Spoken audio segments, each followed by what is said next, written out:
The games begin.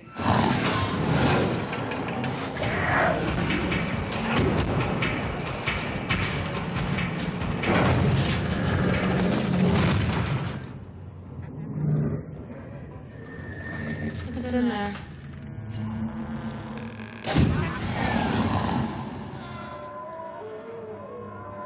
Hey, I think I got something.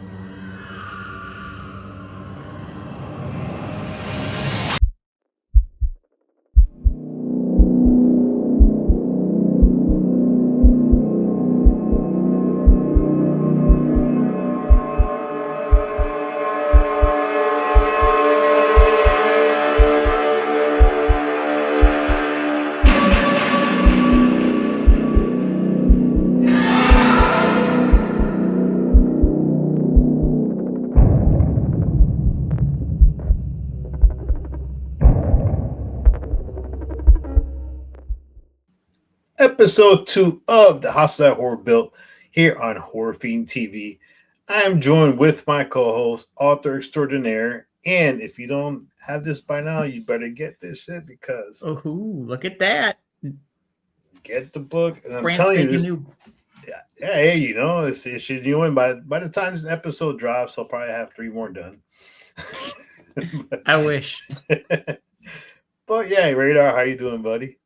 Pretty good, man. Hope you're holding out okay. I'm ready to talk about a movie. We can call it a movie.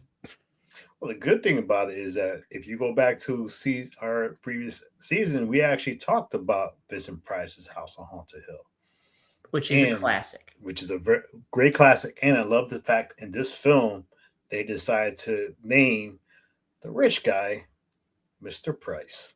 I do love that. Because I'm pretty sure Vincent was dead by the time this movie came out. Yes, I think he passed away in 93.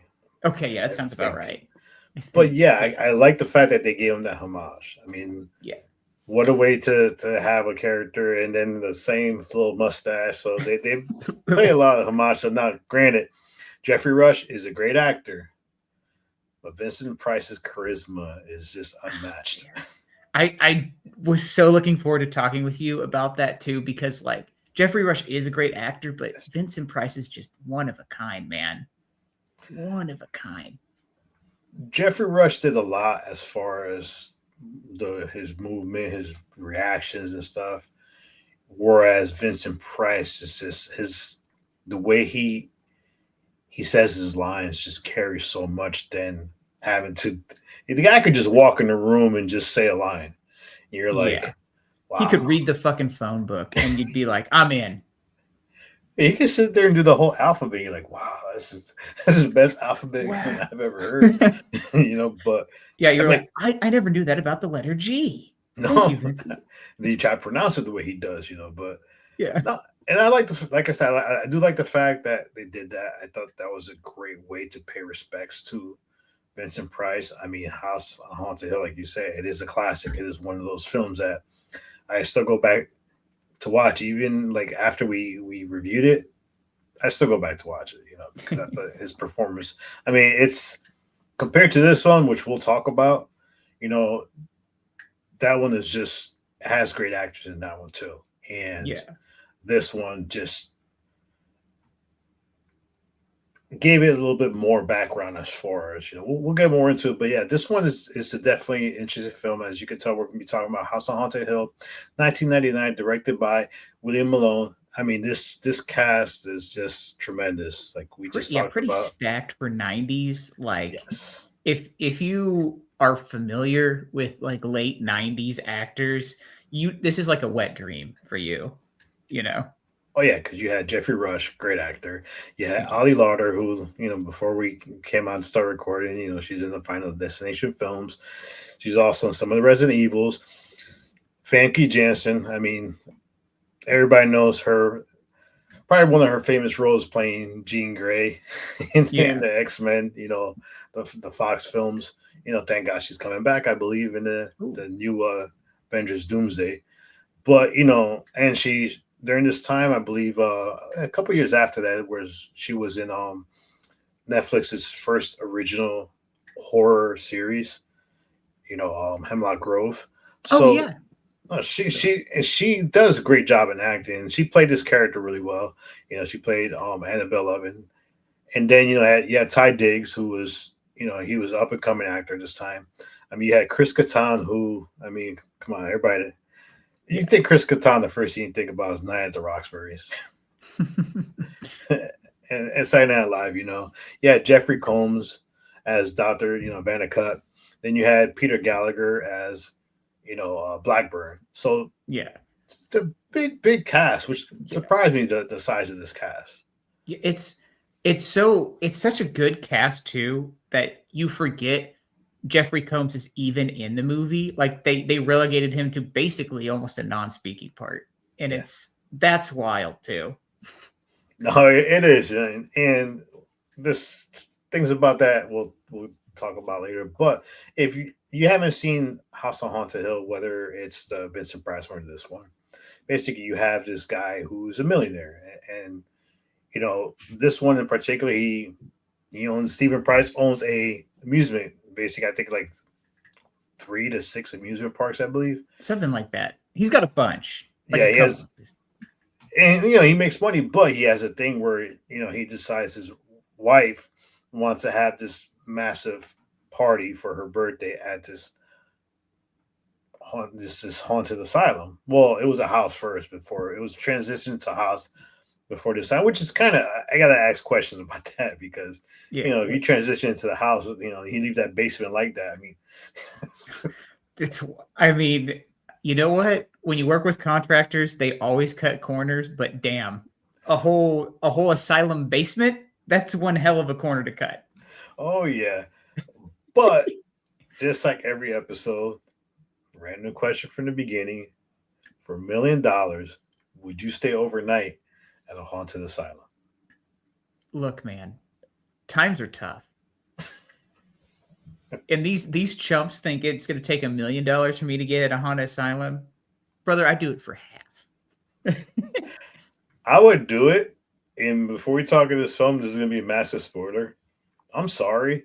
At the end, if I'm there with a person that I don't know, and I have all these checks that just say cash, and we're the last 2 survivors. Yeah, you're going over. I'm throwing you over. I'm sorry, man. I don't know you. I have no loyalty to you. Yeah, we just survived. But listen, that's $5 million I'm pocketing. Yeah. And I'm not going to split with you. Here's the real question. What bank is allowing Mr. Price to just write cash $1 million on a check? I know. Now, that too is like, how fast do you have to cash those checks before they realize he's gone? Right. Like, is this legal? Like, is any of this legal? Now that I'm thinking about it, now that we're talking about it, I'm like, man, these people are just messed up for life, and they're probably not getting any money out of this situation. No. I mean, yeah. So let's talk about this film. Now, in order for us to really dive into this film, we have to compare it to the original. So, like, how do you compare it to the original? I mean, as far as pros and cons. Right. I think maybe not, just to start out, not pros or cons, but damn, inflation hit hard. Because, like, this one's 40 years after the original. And, like, the amount in the original, I'm pretty sure, was $10,000, right? For everyone to stay the night.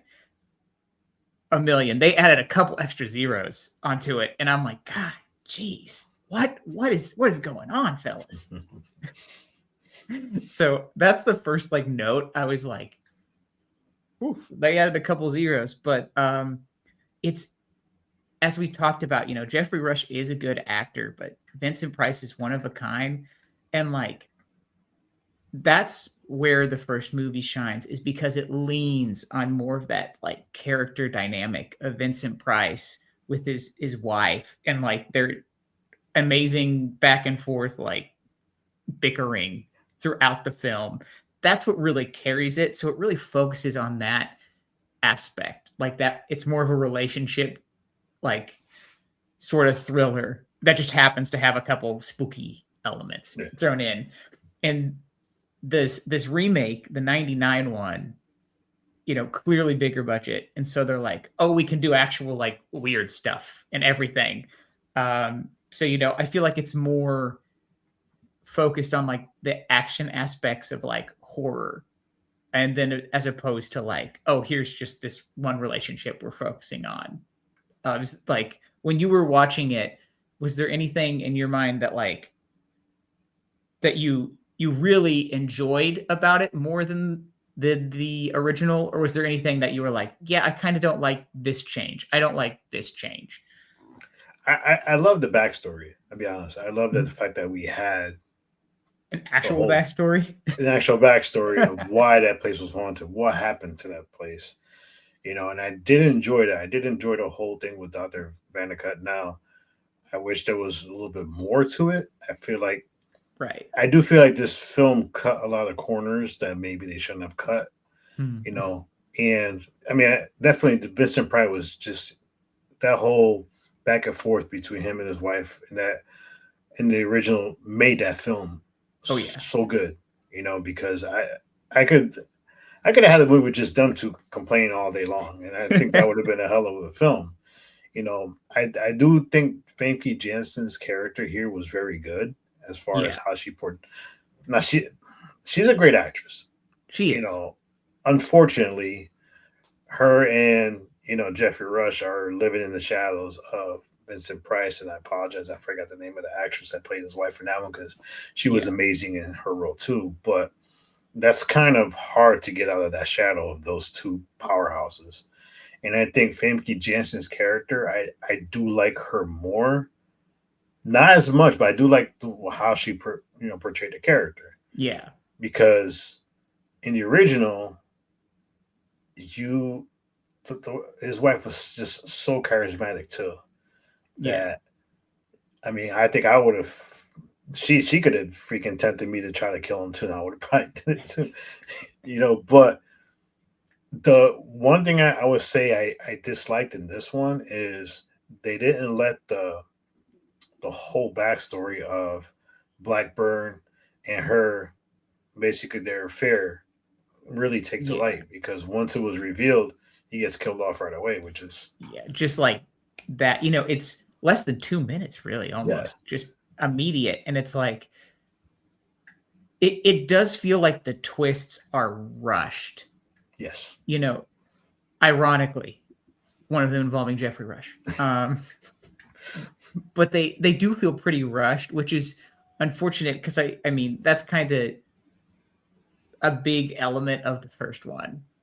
And and it's obviously because the first one probably had a budget of $50 in William Castle's back pocket, obviously, but like obviously this remake has a much bigger budget, and you have these interesting special effects and all these other things that happen.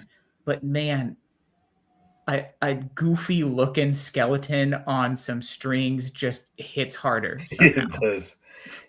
Yeah, the CGI didn't age well in this one, and I think the CGI took a lot going back. I mean, don't get me wrong, the '90s weren't the greatest as far as CGI was in films.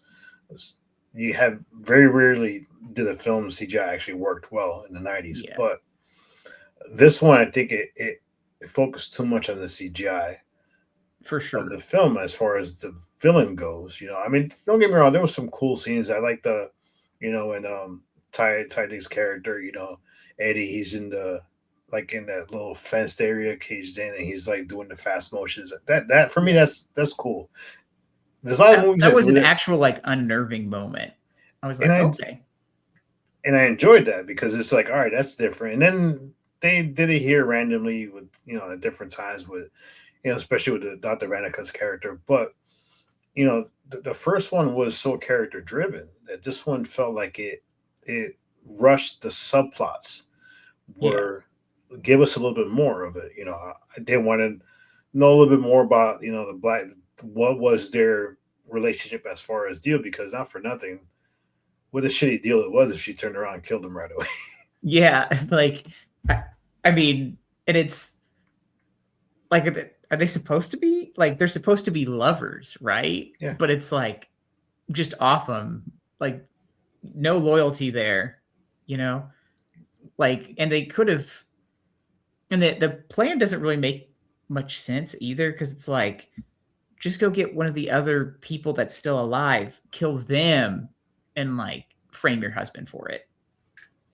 Yeah, there's another thing too that was kind of weird, and I wanted to ask you about this, is because there was that whole plot hole as far as I as far as how the list got together. I mean, did you really like that they decided, oh, we're gonna make it that the house is the one that changed the list? The house changed the list. Yeah, that does it, because like if the house has this ability to manipulate a list on someone's computer that's somewhere else, why are you not taking revenge yourself? Like, go Yeah, out and do it. Like, and how do you feel about this the 70-year gap yeah, that was too between? much. Yeah, like I mean, what they what were they doing in that time frame? Yeah, and not for none. And then the Pritchard character in the original was very interesting because remember he was sitting there in the couch. He had the the gun. He had he's Right, drinking. he He was has a little. freaking out. Yeah, this. I mean, don't get me wrong. I think Chris Kattan's character was not too bad in this one. I kind of enjoyed his character. I mean, I think Chris Kattan is an underrated actor in some films, Right. and this one in particular because I wanted more of his character, and when he would give a backstory about what happened and his knowledge of the house, I was interested. Yeah, I was hooked in. But they rushed it too. It's like, all right, he said a couple of things and that was it. Yeah, it did. It feel I don't. It's interesting too, because like it feels like they wanted to just stick to the like just action stuff, but now that I'm thinking about it, there wasn't really much action stuff either. No. Hmm. Do you think that they were intimidated by the original? Oh, wow, that's a good question. I feel like I don't know if intimidate is the right word. I think they were cognizant of the original, obviously, and then they were just like, but what? Let's just modernize it. And I think their viewpoint probably was like, well, it was hokey in black and white, so we don't really have to do much to improve it. And I feel like that's what I'm seeing, but I don't know. Is that the feeling you're getting from it? I think that they were, it felt like almost like they didn't want to touch the character developments, Mm, that they were more focused on, all right, just let's get them into the house. Let's get them going to the basement and let's see how it plays out. And I think it kind of held the movie back a little bit because I mean the original was limited as far as special effects and everything. I mean we laughed right, at the whole skeleton thing. We joked around at how she was hung and how that ever happened right. and nobody noticed. So there was a lot of stuff in the first one that it was hokey too, but it was character driven. This one I feel like they had this big cast and they didn't know who to center the film around. They Ooh, didn't want to yeah. center it around Jeffrey Rush's character or Famke Janssen, so they were like a little bit all over the place. And I think if they would have focused, centered it around those two characters even more, like even when they were trying to mimic the lines of the original about, how they were joking how they accidentally, were trying to kill each other. Yeah. It felt kind of flat because of the way the original kind of played that whole part. I mean, it's Vincent Price, man. Vincent Price. You really cannot one You up know, him. and in that whole sequence with both of them, Famke Janssen's character kind of shined a little bit more than Jeffrey Rush's because Jeffrey Rush, he did have the burden of trying to go the route of Vincent Price, but I don't I don't think it was sold enough in his part. Maybe I mean this goes to the writing too. What were the lines that were given?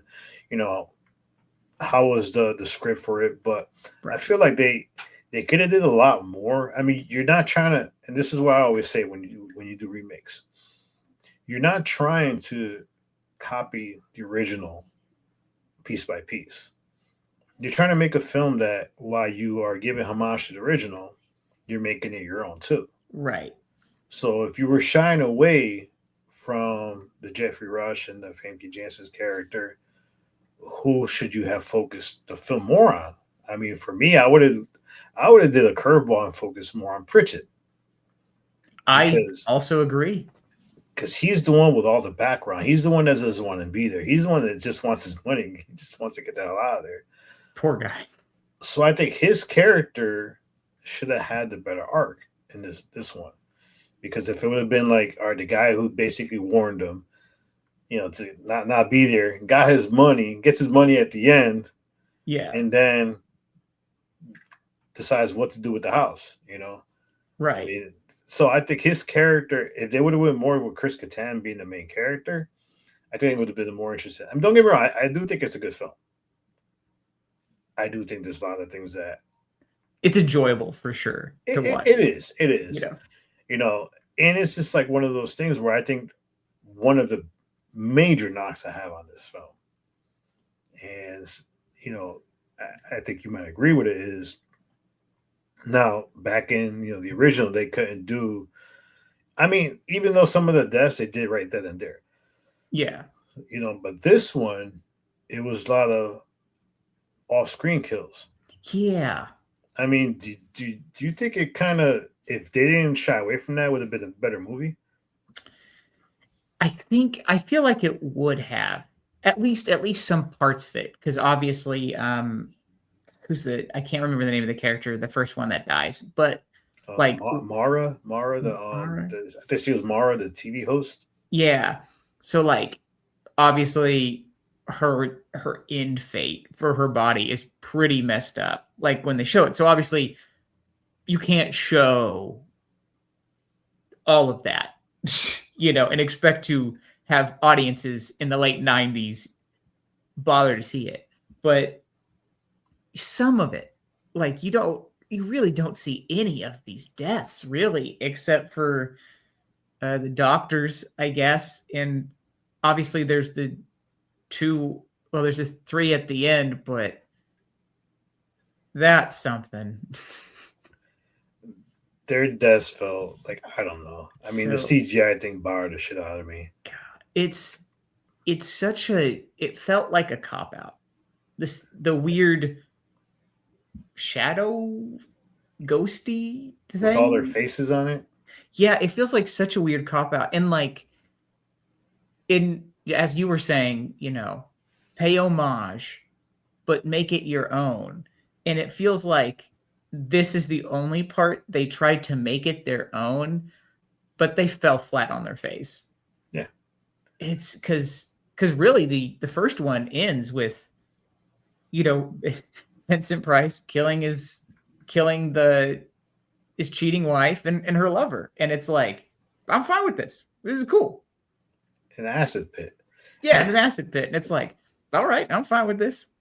And this one didn't do any of that. Did not do any of that. And it doesn't hit like to all of a sudden. And again, it feels rushed. Everything feels rushed. Just like kicks his wife into that like confinement room and then ghost smoke. Then he's telling her to get up. Yeah, would you have just like walked away? I mean, she's trying to kill you. You're trying to kill each other, and then you're gonna feel sympathy or get up. Nah, I'm out. I'm out. Peace. Yeah, I'm already going up the steps. See ya. It's very. That part is probably, in my opinion, is the worst part of the movie, because it's like, what is this? Yeah, I mean, I would have preferred, Dr. Renica's character basically remerging himself. That would have been way cooler. Like, you have a scene where there's the guy who's basically in the looking at the security camera gets his face ripped off, and right. You stumble upon it, and I'm not a big fan. Don't get me. It could work in some movies. This one, I think it didn't work, because you want to see. We just witnessed in the opening sequence, the brutality of everything that happened in there. And it's pretty brutal. Like that opening sequence is pretty brutal. And then you don't do it at the end. You don't do it with these characters. You don't do part it of with their contract. Don't kill me. Don't kill me on screen. I mean, it's just I didn't like that at all. That once that whole dark cloud thing came out, I'm like, this once again typical '90s films. That let's go with the shitty CGI. They could have did a lot better with it. And like I said, you had a brutal sequence in the beginning, then you tame it towards the end, where you just show it, the face that you show the Mara character in pieces. I mean, her sequence was pretty awesome with the camera going back and forth. And then when you show her, all you're showing is her hands. Why are you just showing her hands? Give a little more here. I would have had the camera facing up and showed her getting dragged through basically from the walls to the ceiling, go across the. I mean, make it interesting. And the fact that you copped out doing that, and I do think it goes back to the whole thing of possibly intimidated by the original. Oh, we can't copy the original like that. We can't. I mean, trust your actors. I mean, Jeffrey Rush is a great actor. Famke Janssen. This whole cast they're good actors. Trust the actors, but Pritchett for me was the most interesting of all the characters. Make him the guy. Make him the. I mean, it's clear that they had a favorite. Yeah. Like when the screenwriters wrote it, they had a favorite, and that was Eddie. Yeah, Eddie was clearly like their favorite character because like he seemed almost bulletproof, and he seemed like the person doing the right thing in the movie. Yeah, and it's like this character has no faults, but it's like, well, you also didn't pay any attention to him. No. You didn't do anything else for him. There was no backstory in the characters. You did nothing. There was nothing. It was just like, all right, just go through this whole sequence. So this is a big question I have for you, though. Since you're a writer, and somebody came up to you, would you remake the house on Haunted Hill? How would you remake it?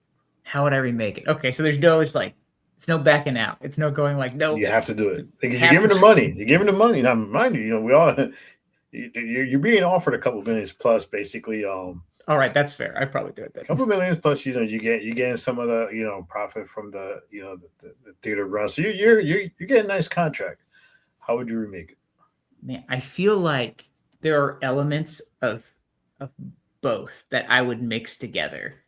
I feel like there needs to be more focus on like the husband and wife, their dynamic. That's fantastic. Clearly the highlight of the first one, the OG.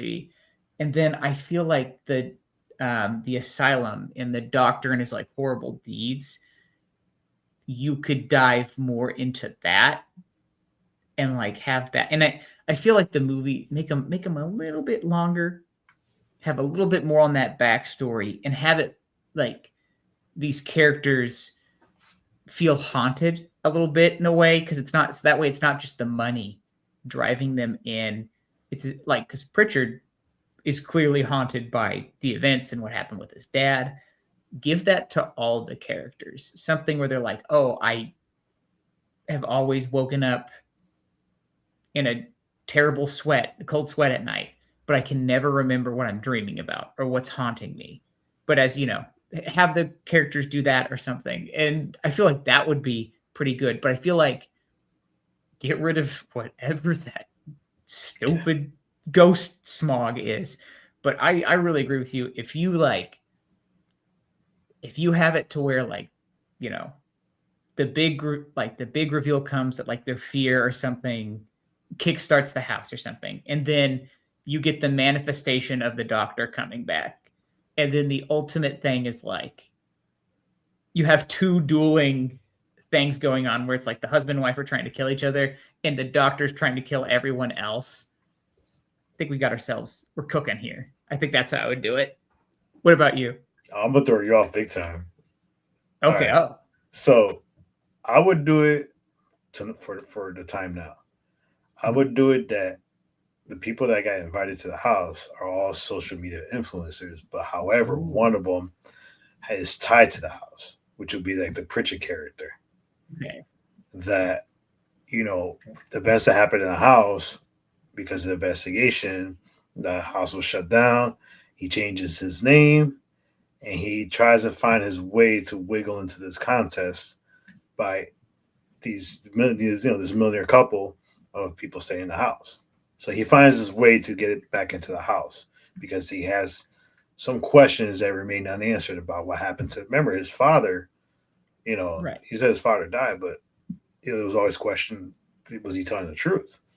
So I would definitely have that one character that you're gonna have, be the main character that is tied to the house. And then as far as the millionaire couple, I would have like cameras in the house. So the only time you see something that has to do with their relationship, you're seeing it through camera. Oh, Now, interesting. now being that you don't want to sit here and redo the whole Vincent Price thing, you could save that monologue as far as showing it visually through the security cameras without having to go through that whole monologue, and let the characters that are involved, that are invited in, be the ones. Hey, I think there's something going wrong with this. Something's up with this couple, and then you could still have the person come in who's basically, cheating, or you could have her midway convince a guy, let's have an affair. Hey, you can get my out. So there's a lot of ways you go, but I think it would keep it fresh, Yeah. and you don't have to be tied down to trying to do remake the Vincent Price character.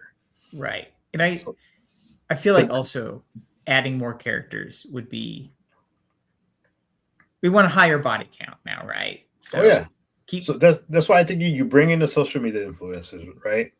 Then you allow them to stream. So each of them streaming there, like almost like you take like hashtag Jackass the Axe. Remember that?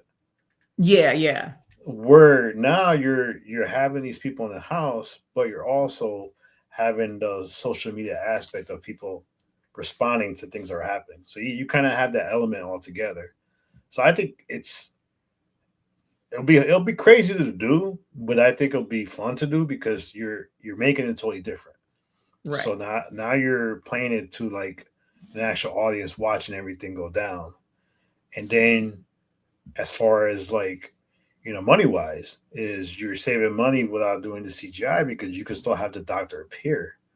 So if I was to do it, I would do like the first section of the first 15 minutes of the film, like a pure documentary backstory of the house. Oh, okay.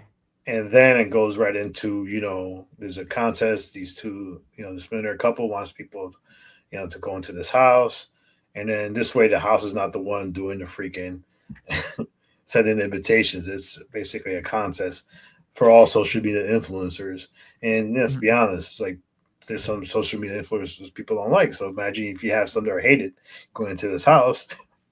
So I think it opens up a little bit more and it gives it a different feel to it without having to try to remake the original at all.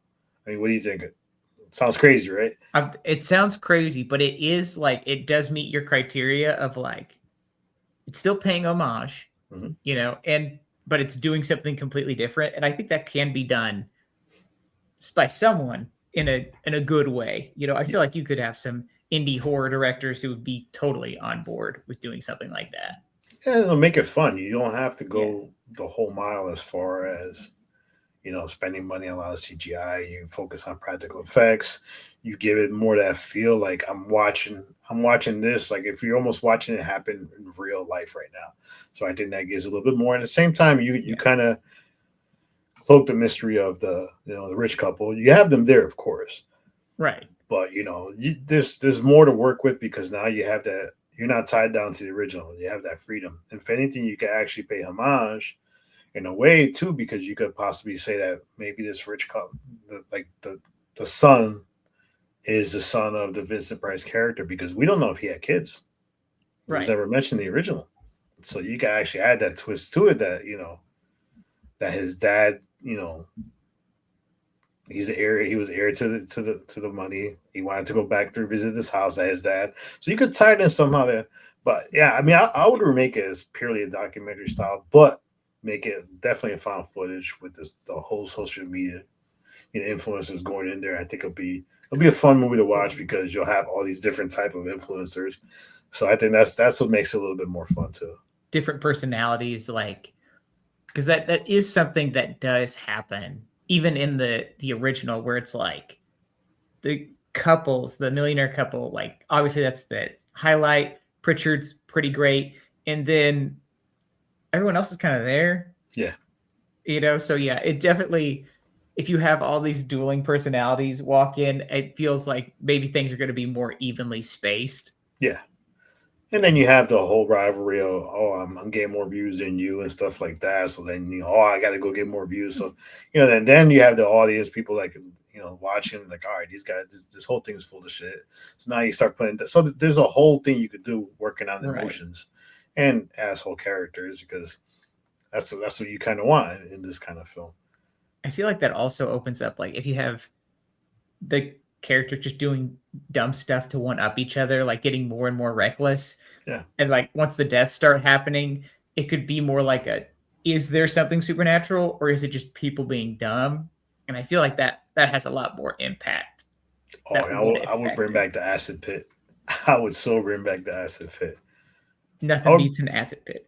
Bring back the acid pit, and I would bring back the that little chamber that they had with all the what's one way to make a person, stop being crazy, right. scare them back to normal. Like, the fuck. But yeah, this is, it's not like we're bashing the film. It is a fun film to watch. Unfortunately, like we said, the CGI does not it does not go well with these times, but it's a great cast in this movie. It is a fun film to still watch. It's a fun one. It's very fast, which harms it. But if you're turning your mind off, making it fast doesn't hurt at all. No, it doesn't. Unfortunately, like you said, you don't have the same characters as the original, but it's kind of hard for anybody, any actor, I don't care who you are, to try to be as good or better than Vincent Price, because you're just not going to do that. I'm sorry. It's just not fair. No. It's just not fair. This is a fun episode. I'm glad we talked about it. And we have a lot more coming your way. I'm not going to tell you what the next film is yet, but just know that this season is going to be very fun. And we're going to have, like we said in the last episode, a variety of films. Ones that are crazy, ones that are just grounded, ones that are just like, you're asking yourself, why the hell are they reviewing this film? But this is what we do because we enjoy doing this stuff. And we like to visit these houses. So if there's a film that you want us to talk about that has the word house in it, let us know. And we will review it for your pleasure and ours, because, like I said, we like doing this. So, Radar, thank you once again. It's great to be back, buddy. Heck yeah. Right, man. You know what? Before we go, I forgot to call out the wildest out-of-pocket moment of this movie. Eddie being saved by the fact that he was adopted is... Yeah. You couldn't just said that at the beginning, bro. And the ghost didn't realize it either is hilarious also. Yeah, yeah. Fucking dumbass ghosts. See what happens when ghosts go on the internet? Search for wrong people. They can hack a list. They can't figure out your genealogy. Ridiculous. That's I still would have thrown his ass. If I was Ollie Lauder's character, I'm sorry. You're going over, dude. Get him out. You try to sexually harass me when I tell you, help me get on the table. And then she laughs it off afterwards. You're like, but yeah, I would have thrown him off. $5 million from me. Fuck that dude. All right, buddy. Until next time, peace.